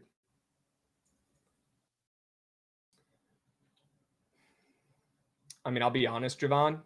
I keep coming back to that Cam Reddish square. I don't like fading Tyus Jones on his assists. He's a really good ball player. He works his butt off. Dude earns it. And I really don't like fading him. Smart player. And he's really been shining, ever since he got the chance to start in DC. He's got his confidence up too, and he's been absolutely mucking of late. I'm not going to fade him. The guy's been on an assist tear since the beginning of last season. I'm good on that. Now a Cam Reddish fade in a big time game, right? Cam Reddish, the young guy, he's been playing pretty well in recent games. He's not, dropping 40 burgs or, winning king of the court or whatever it is, but he's had 3 solid games in a row for him. I want to fade him in a big time game on prime time when the lights are too bright, when the stars are going to be getting up plenty of shots, right? We know this game means more for guys like KD, guys like Brad, guys like AD, guys like LeBron, late night TNT game. They want to show up and show out. I want to fade Cam Reddish, and I want to take his less than 3.5 point square. It's so weird seeing that be the most popular square on the Lakers today with guys like LeBron and AD involved. Come on. Yeah. I think we get nasty. We square up for Kitch. We take Dame in that first TNT game, and then we go nasty and we take Cam Reddish less than 3.5 points in the late night TNT game. I'm in. If it makes you feel any better too, looking at all of the squares they have up today, he's been up for a regular half of 3 quite a bit over the last couple weeks. It's a demon up there today. Huh. Good. Love seeing that. Hell yeah. Add that to the list. I think chat can get down with it. They might not love the square, but at least they understand that it's disgusting. And Shark Clark says he ain't getting 2 baskets. All right. Yep. That's the kicker right there. We're putting this shit in there, Jovan. Are you sold? I'm sold. Okay. Damian Lillard's more than 23.5 points. Cam Reddish, less than 3.5 points. I'm putting $250 on this puppy. Let's go. Please work. Bang! Let's go. All right, chat. Hell yeah. Do you guys need me to send the link for a 2-piece, or can you plug that one in yourself? Let me know. I'll drop it in our private chat, Goots, if you don't mind putting it in the Twitch chat if you can. I can put it. If it wasn't on my PC, I got a link. Word. Jovan will drop it in the chat if you guys want to tail. Little 2-piece for the TNT primetime NBA games tonight. We'll see if we can hit 3 in a row. 3 prize picks lineups in a row here on TNT Tuesday. Damian Lillard, more than points. Cam Reddish, less than 3.5 points. Sure. Prime, I don't want to hear the bitching, dudes. I don't want to hear the bitching, Prime. Just ride. Get involved. All right. Trust responsibly. Good. All right, chat. Well, that's enough NBA for one day, at least for me. Maybe we get to the college basketball board since it's so juicy and the people deserve some winners. Why not? Sure. We'll take a quick peep at some of the games going on right now. See if there's anything crazy going on, and at least just look at the scores. Looks like Tulsa is smacking Detroit Mercy right now after a pretty weird, close first half. They kind of broke away there. The Salukis are losing right now, and they're minus 4.5-point favorites to Eastern Kentucky. I almost took the bait and took the Salukis there. I'm happy I stayed off. They're down by 14 right now. Not good. Sela and Weber State, we don't really give a hoot about that game. 1-point game, though, at half. Miami-Mercer just started. I lean Miami of Ohio in that game, but I don't like it enough to play. And then Hampton-High Point just got going. I like that High Point team still. I think they're a really good offensive squad. We'll see what they can do against Hampton. Jovan, there's a couple games starting up here soon. Maybe we start with those to see if chat, wants to lock in any early afternoon games on the hardwood for the college kids. Fordham, San Fran, starting up right now. You've had a couple San Fran angles recently. I also like betting on the Dons every once in a while. But Fordham looks like the sharp side here. Down from 13.5 to 11. For what? Weird. Yeah, a little weird. I don't know. I've had decent reads on the Dons outside of the Memphis game. I just kind of bet on or against their athleticism a lot. I'm mad I didn't get involved with Clemson yesterday because I felt like they were going to run all over them. Didn't end up placing the bet, but don't have too big of a read on this one. But I think they could give Fordham some trouble. Definitely have trouble in the half court scoring. As they go up 3-0 to start the game Jeez. And hit their first shot. Jeez. Maybe it was always the Dons. I would say I lean Fordham, but I'm not getting involved in that game. Let's move to some where we got some time to lock in some pregame bets here. And I'm sure chat wants to talk about the San Diego State Creighton game. Correct me if I'm wrong, but I believe this is Trent's early college basketball whale. He's taking Creighton minus 4.5. Creighton. Wow. Also interesting to see the Aztecs getting all that action on the spread in this game on Pickett Pro. I know they don't have 100K on this game yet. We'll see where the splits end up here in a couple minutes, but is that kind of weird seeing the Aztecs get that much respect on the spread? I was not expecting to see that, and I like the Aztecs in this game. Yeah, maybe a little weird. Mikey's on Creighton as well. I still lean the Aztecs, but I'm probably not going to get to the counter. Jovan, are you? Yeah, I'm not getting to the counter, but I definitely want to fade the Aztecs or fade Creighton and take the Aztecs. I just like Kalkbrenner's everything. Obviously, like when they stop that or when they have somebody that traps them, they can't really do anything else except rely on Pop Isaacs. And I love taking Pop Isaacs points because I know he's going to jack shots, but that kills the team. And now there is, I believe, no Stephen Ashworth. So not only is Pop Isaacs going to have to be probably the main scoring threat, but he's also going to have to run the offense, which is a terrible sign for anybody. So definitely not betting on Pop Isaacs, the point guard. I'll tell you that much. Yeah, it's got to be the Aztecs or nothing, but I'm not getting involved in this game. It's giving me weird vibes. I'm out. I want to talk about Austin Peay and Georgia State here for a second, and not even have anything to do with the game or the side or the spread or the total or prize pick squares or anything like that. I want to gas up Austin Peay. Bro, their coach has been coaching games in full military outfit, a full Army fit. Shout out to him. It's pretty fucking sick to see on the sidelines.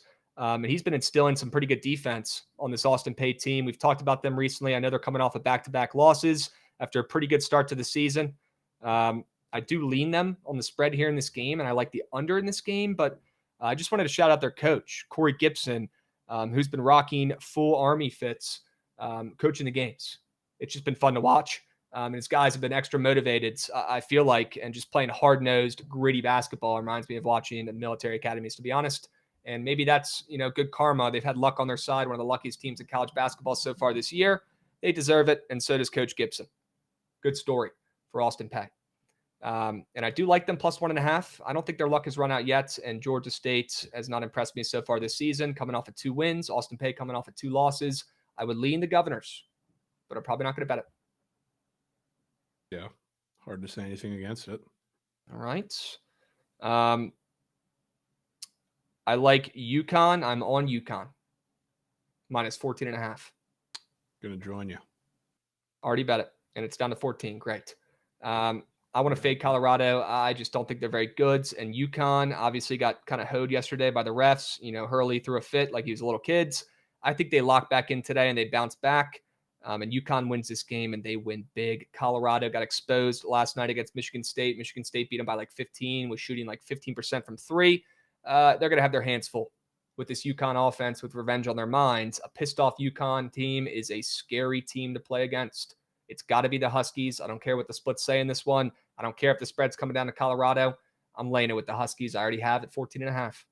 Yep, I'm about to do the same right now. Good. Another game coming up in the next, couple hours, early afternoon, that I want to shout out here that I already locked in. Denver and Utah Tech. I'm on Utah Tech at home.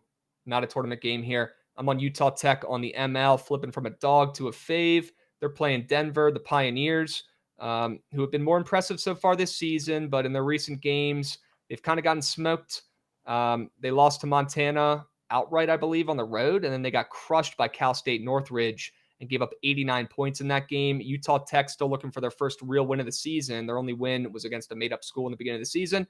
I'll back Utah Tech here. Like I said, still looking for their first win on their home floor against Denver. Flip it from a dog to a faith. Looking like one of the sharper plays on the board today. 4 p.m. Eastern. It's got to be the Trailblazers. I'm in on that. Shout out Dixie State. Yeah, sure. Goats. Yep. That is the Goats. All right.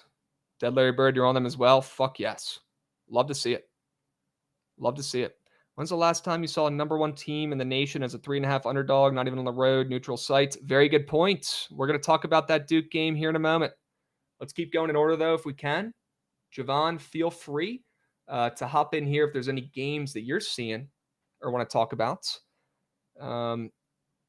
See if I can make this screen a little bit bigger, too. Already mentioned Oregon and Texas A&M. I'm on the Aggies for 1.5 units on the ML, but I did get it when it was inside minus 160. So if it's at minus 175 on your books, you might want to look to play the minus 2.5 at an alt line or something like that.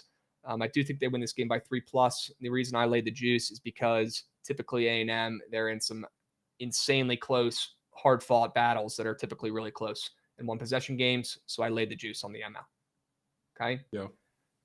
We did not skip the Creighton game. We did just talk about it. For a while. And we want to fade Creighton. I'm not going to get to the counter, though, with the Aztecs. All right. Any thoughts on these other games on the screen here, Jovan? We could probably scroll down a hair and talk about that Memphis Tigers game, if not.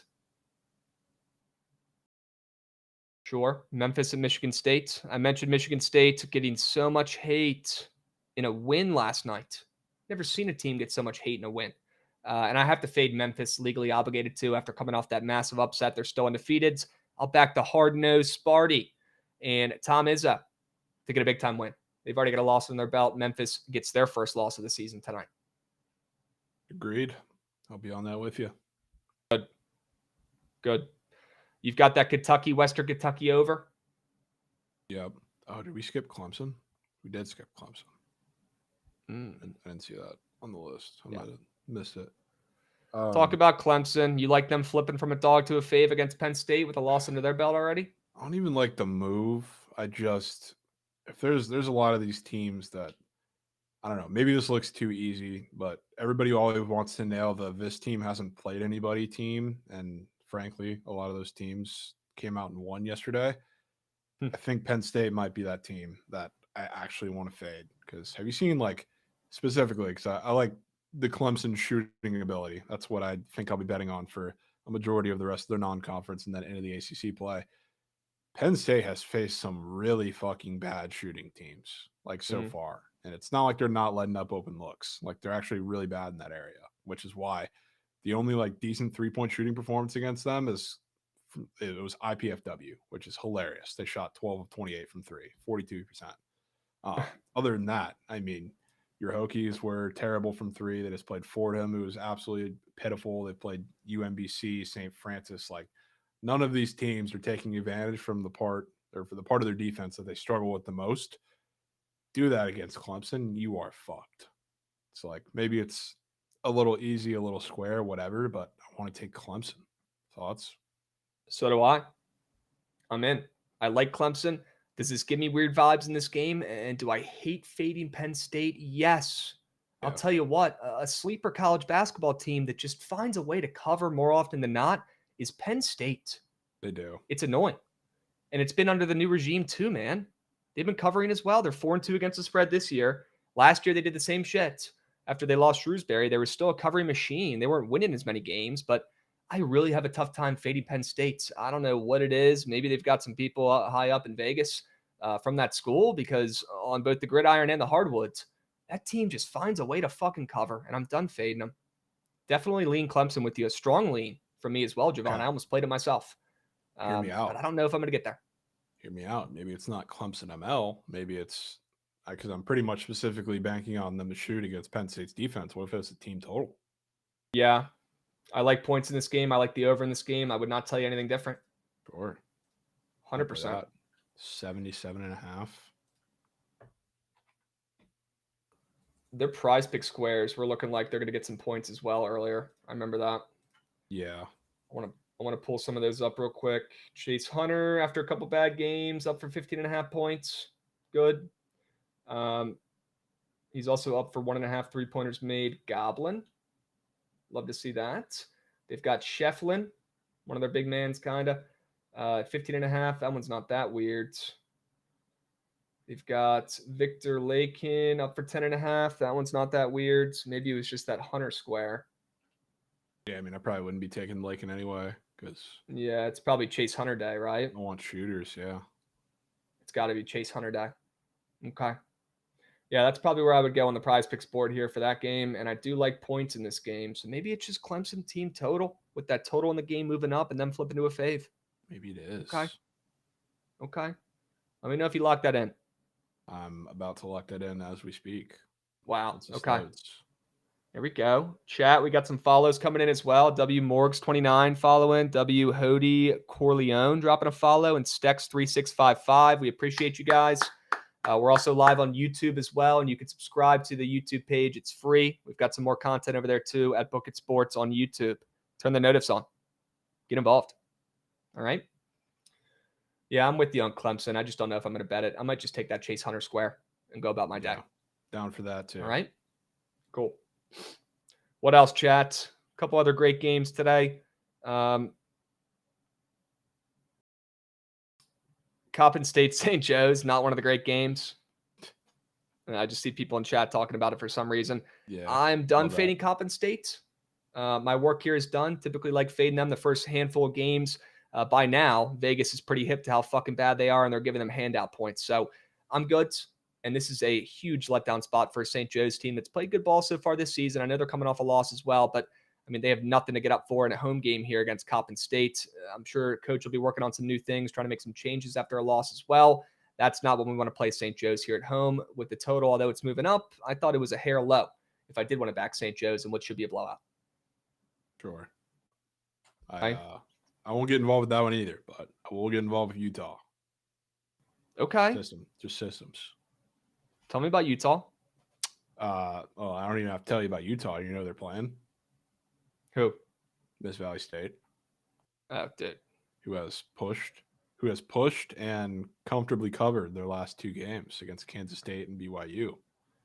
Oh, have they now? Yeah. Now they're getting another, 43.5 points. If Jesus Christ. MVSU is playing a power conference opponent, I will minimum have half a unit on the other side. That's just, I do it all non-conference, so never stops. Now, I don't want to ruin your day. Don't ruin my day. But the Utah Utes are undefeated against the spread so far this season.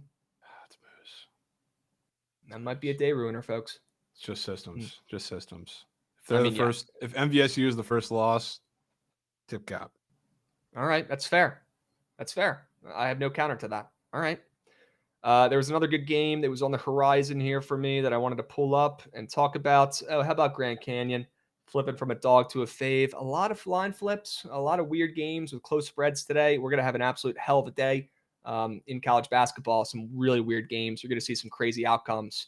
And I do think Grand Canyon, who did get back in the win column in their last game, Jovan, with a massive dub against Norfolk State. They didn't cover in that game. They were laying a lot of points, but they did put up a 91 piece. Their defense just has not shown up yet this season, man. You look back at what they've done so far this year, and their offense lacked in their 2 losses, embarrassing losses against UC Davis and even Arizona State, who's proven to be a pretty solid squad. So I'll give them the benefit of the doubt there. But, I mean, they were laying 5.5 in that game, and they lost by, 11. Embarrassing. Grand Canyon has yet to cover a game so far this season. If only somebody on a college basketball podcast before the season started said to fade Grand Canyon this season, I'd be rich. Oh, wait, I literally did. And they're 0-5 right now after a Cinderella story last season, and they're playing a Stanford team that's undefeated right now. They have a horseshoe up their ass, kind of like Grand Canyon did last season, and they are 5-1 against the spread. So, Jovan, without further ado, although I've been a Grand Canyon hater, and I was screaming from the mountaintop saying, fade them this season, fade them this season, fade them this season. The books got killed on Grand Canyon last year, and they're going to do whatever they can the upcoming season to make sure they don't lose coins on a team that people are hip to in the Lopes. It's a really good mid-major. We take them today. Today's the day we flip it. And I could get down with Grand Canyon, flipping from a dog to a fave on True TV tonight at 7 p.m. in Cali. I believe this game is being played at Stanford too. Isn't this a home game and not even a timeout? Or not even a neutral site tournament game? No, it is neutral site, but it's in Cali. Site. It's in Cali. It's neutral site, but it's in Cali. I really like Grand Canyon, and I never like Grand Canyon. I'm number one Grand Canyon hater. Love the Cinderella story. My goodness. Ty and Grant Foster, great story as well. They went on a great run last season. I'm number one hater this year, and even I want to back them. It's got to be the Lopes. You're scared to fade Stanford, aren't you?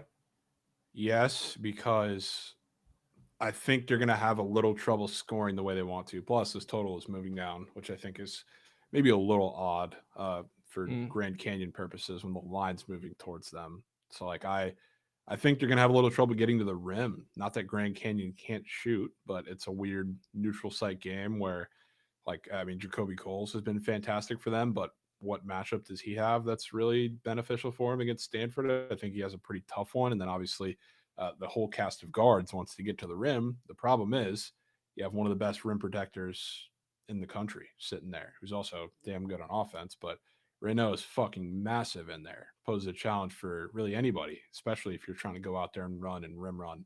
So I don't know if I want to take a first half under or a full game under, because maybe they make some adjustments in getting going, but I do think they're going to struggle at some point in this game, which scares me to just fade Stanford. Do you think Stanford might be good, or do you think Grand Canyon might be bad? I don't think Grand Canyon's bad. I want to give them the benefit of the doubt because they haven't been fully healthy all season.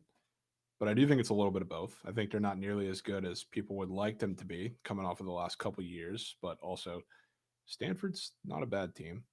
Not a bad team at all. Reno I think is one of the most underrated players in the country. I feel like whether I'm fading him or taking him or even just taking his prize pick squares, every time I watch the guy, he's performing like one of the most talented guys in the country. He's averaging 23 and 13 damn near. And I know they have played a relatively soft schedule, but if you've actually put eyes on the guy, he has been fantastic. Yeah, I can't disagree with you. I can't disagree. Somebody in chat said late to the party. Is it San Diego State? Yes. Not taking it myself, just a lean, but it's got to be. It's got to be. All right. I still want to bet the Lopes. I'm not going to lie to you. Maybe I'm just pissed off losing coins, fading Stanford already this season. Maybe Stanford's going to be my Miami of this college basketball season. There is always a college basketball team that becomes my kryptonite, and I just cannot read them at all. And as of right now, Stanford's probably the early favorite for being that team. We'll see if they can stay undefeated, but I have a good feeling I'm going to be on the Lopes in this contest. Yeah, you know what they're starting to give me vibes of, Krabs? What? Started to give me BYU vibes. Dude. At the beginning of the season, I was I saw the early one, and I guess for me, it was the Santa Clara game on this weekend. I saw the early one, and I was yeah, after that one, I'm out. Not going to do it for the rest of the season until they super, super slow down, like BYU's done towards the end of the football season. They just might be that team. Yeah, I just don't know if I like their coach as much as I like the BYU coach in that comparison, but team-wise, I do feel like they have a really good roster this year. Not saying they're as good or the coach is that good. Just talking about fading them. I feel like it's going to be sharp to fade them for a while, especially throughout the rest of non-con, because they have a pretty interesting schedule, I would say. Yep.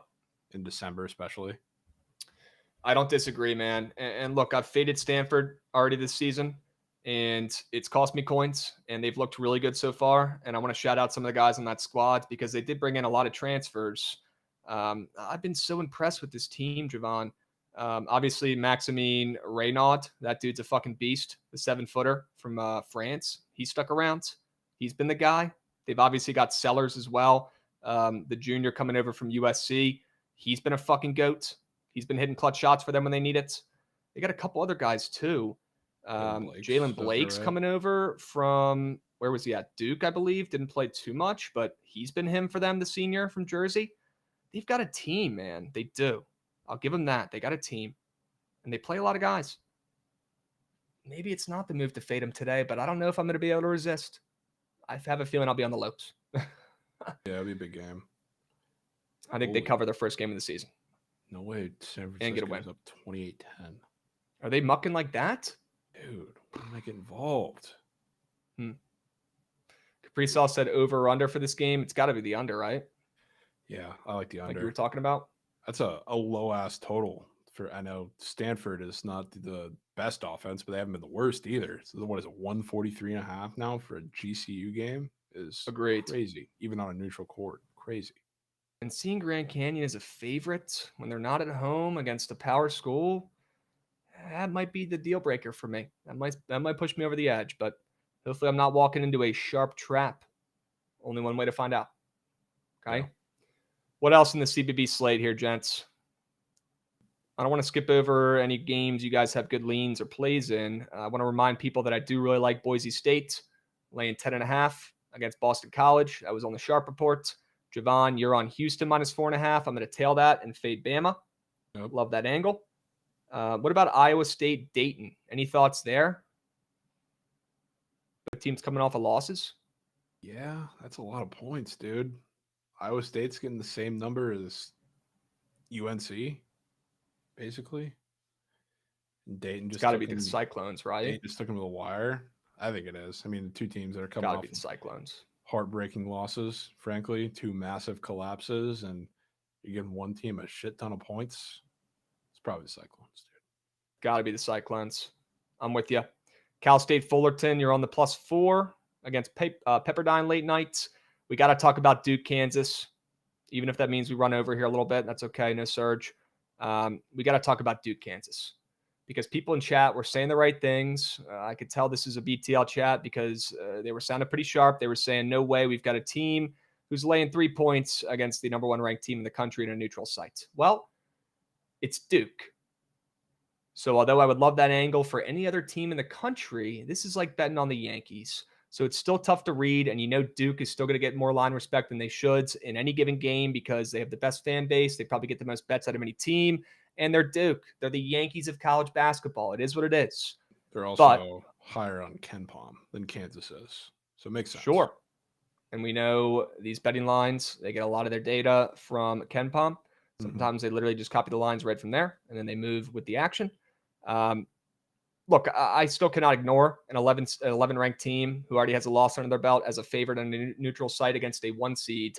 If it wasn't Duke, I'd be playing it. I'm not going to play it, but I do still lean Duke, who's catching a little bit of steam, up from -2.5 to -3. I lean the Blue Devils, but I'm not going to play them. I'm not in the mood to fade Bill Self tonight.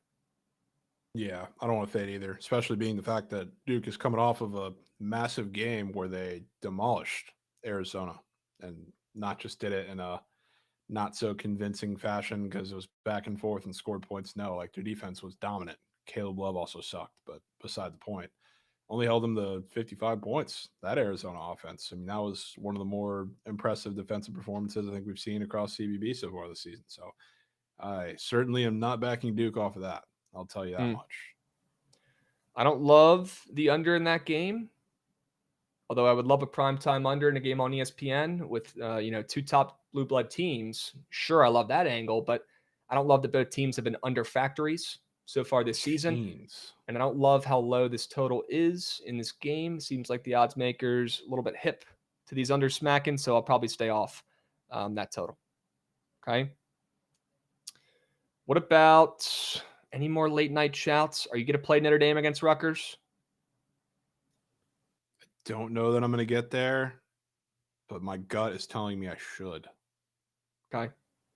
I actually lean Rutgers in that game. Not going to play it. So if you have a stronger read than me, feel free to lock it in. But I do lean Rutgers coming off that embarrassing loss against Notre Dame in a neutral site game in Vegas. Although I love my Irish and I love Coach Shrewsbury and what he's got going on out there in South Bend, I do think it's Rutgers in this spot. But you won't see me on it, and they are public. Just look at the splits here, chat. On Pick It Pro. Yeah, they are public. I mean, they're a pretty trendy team. I assume they're going to be public a majority of the time just because they're cool. They have Ace Bailey, whatever. But I don't know. It's just they're so inexperienced, and Notre Dame's whole system is just very meticulous and advanced to take advantage of defensive lapses. And I mean, a lot of the reason why I'm on that loco square, other than the fact of it looks super weird to the naked eye, is I don't know. I feel like they're going to do everything that I've seen Rutgers struggle with on the defensive side of the ball. So, I mean, my gut is screaming take Notre Dame, especially since that line's starting to tick back a little bit. I just don't know that I can get there. Okay. What about Auburn and UNC? You think the Tigers, a team that I've been in love with and talked about on the pod preseason that I'm super high on this year, Bruce Pearl's boys, you think they stay hot and they stay undefeated? Or do you think UNC, after a scare last night, pulls off an upset, maybe even outright? That's kind of the way I'm leaning. Yeah, I would be lying if I said this game. It's weird seeing it kind of the same line as Iowa State. I figured they'd be getting a little more line respect. Auburn would against UNC, especially being the one part that you certainly can't talk me off in this game. I don't know how Janai Broom doesn't have a massive game without foul trouble, which always is a concern with really anybody on Auburn, especially him. But he's going to dominate. I would be expecting a lot more than 3.5 points, though, if that was the case for Auburn. I will tell you that. So I don't want to go anywhere near this game, frankly, because it gives me a really bad feeling. Okay. I'll tell you a game that I do want to go near. And by the way, I do lean UNC, but probably not going to play it. I'm not in the mood to fade Bruce Pearl and a team I'm very high on, just to lean there. Late night game, and then we'll move on to the squad right here, guys. Stick with us. Furman at Seattle. Furman undefeated. Furman opens up -1.5 or -2 favorites in this late night game on ESPNU. Now we're seeing Seattle as favorites most places, or at least flipping to a pick 'em. But I'm seeing them as favorites on most sites now. I want to back Seattle. And this pretty solid team that's, Furman, you could say, has maybe already peaked. They're undefeated right now. Seattle had a terrible start to the season. We know Seattle's program is typically solids. They typically cost us coins in sharp spots too. That's for sure. So have to let you know that. But they're coming off a good bounce back spots. They just beat UCSD in their last game and finally put up a good offensive performance, 84 points. I think they carry that confidence into a home game tonight against Furman. Furman's still looking for that first loss. I mean, look at their last game. They held Charleston Southern to 46 points. Before that, they played a fake team that doesn't even have a logo. They held them to 48 points. Furman could not really be playing much better, but they're not playing anybody. It's got to be Seattle flipping from a dog to a fave with a 2-3 record against undefeated Furman.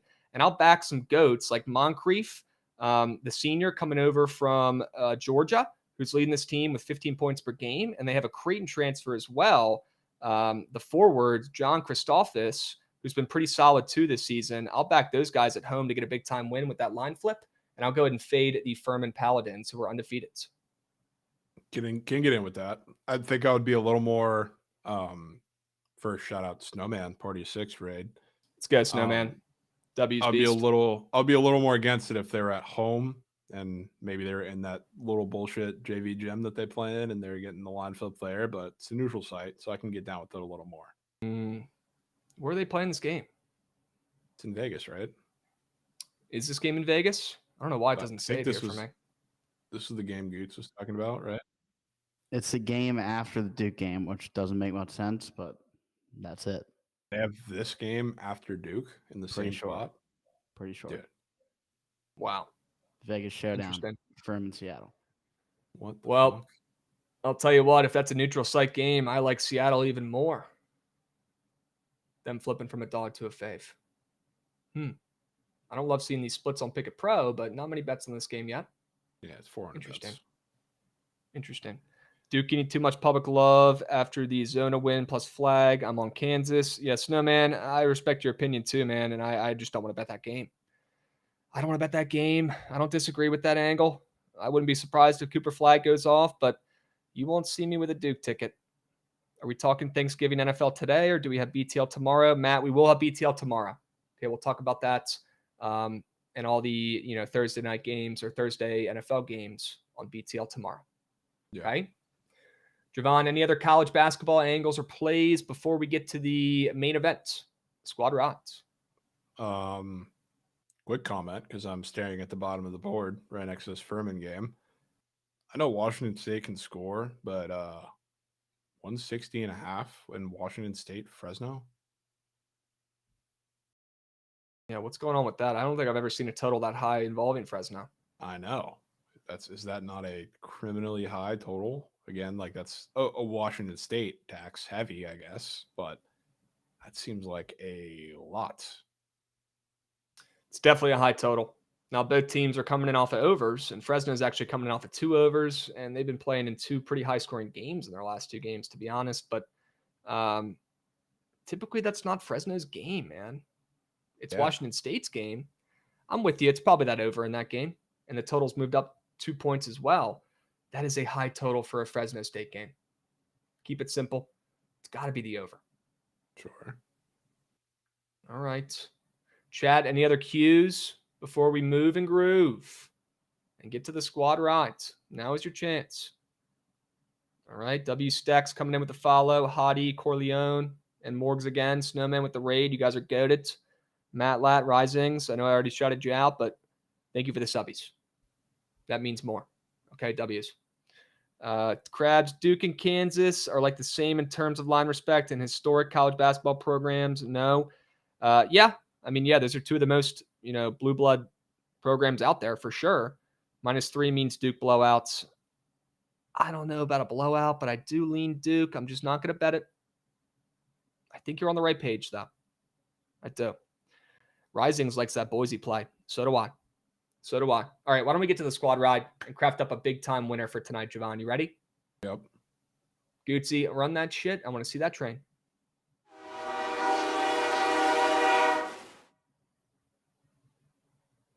W's. All right, let's get in the fucking lab here. Let's find a winner for today. W squad ride last night. So let's keep that momentum moving and grooving. We got a lot of good options here today, Jovan. I know there's a lot of early college basketball games too, but I feel like we got to give the people their fix in college. Maybe we start with the Boise State Broncos. Sure. I was not expecting you to go there first, but yeah, I'm in. Feeling really good about Boise. They're up to 11 as well in the spread. Shit. All right. That ain't no problem. LCLV, but W play. What about your plays, Jovan? I certainly like Houston the best, but curious to hear where your head's at. I mean, my gut is telling me Fullerton is the best play out of the bunch, which is weird because that's easily the shittiest game out of the 3. But I like Fullerton. I know you obviously are down with Houston as well. I could get down with any of those plays.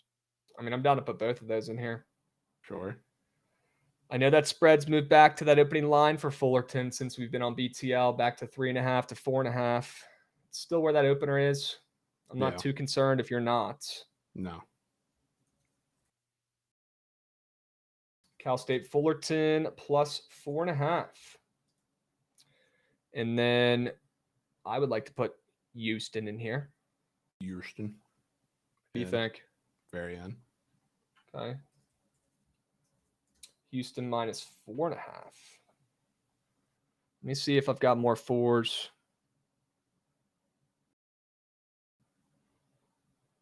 No, more 4.5s now. LCLVW play. That ain't no problem. All right. Let's take a step back here. I don't want to just throw down the rest of the plays from the Sharp report that we have in here for the squad ride because we talked through a lot of really good plays today too, Jovan, and chat did as well. We got Seaborn coming in using a message effect. It was always -3 Duke. I agree, Seaborn, but that's not going in the squad ride. Okay. Jovan, what are some other plays we talked about? Maybe Goots, if there's any stuck in your brain too, that we could bring up here, and maybe they're, plays that we got kind of slept on early on, but talked through it and fell in love with, right? Like Clemson and A&M are probably a little too early. Yeah, probably a little bit. This can be unofficial squad rad plays until the actual slate starts. I definitely like Michigan State. I want that on records. Yeah, some Sparty.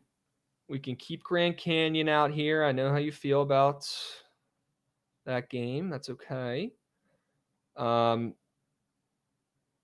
Another game that I really don't want to let get swept, and although it's nasty and not, big name teams, that's Seattle that I really, really like. And it's turning out to be one of my favorite plays today. I won't tell you now. If you like it, I'm down to put it in. I really like Seattle against Furman. Seattle, I'm out. Right now, we've got Boise, Cal State Fullerton, Houston, and Seattle, I'm out.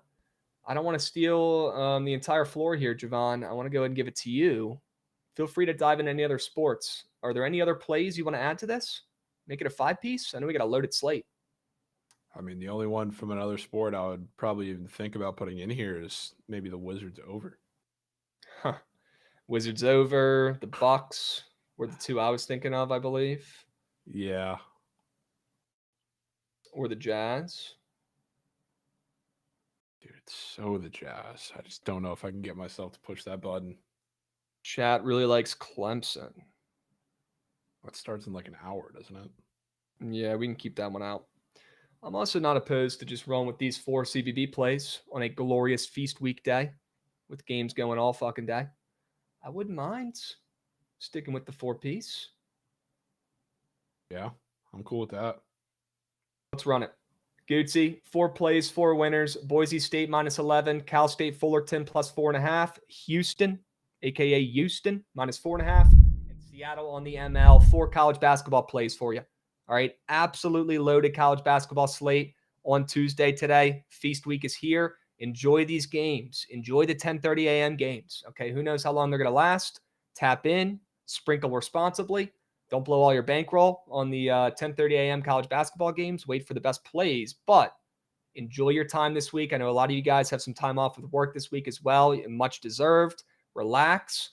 Don't blow the bankroll on these moose shit early college basketball games, guys, but feel free to tap in and responsibly tail or get involved. Okay, we're absolutely blessed with the slate we have the rest of the week. We've got NFL games coming up on Thursday and Friday too. I mean, life is good. Life is good. Do not just vote for the best game in the poll, because obviously the one game is much better than the other 3. Sure. Vote for the best play, as always.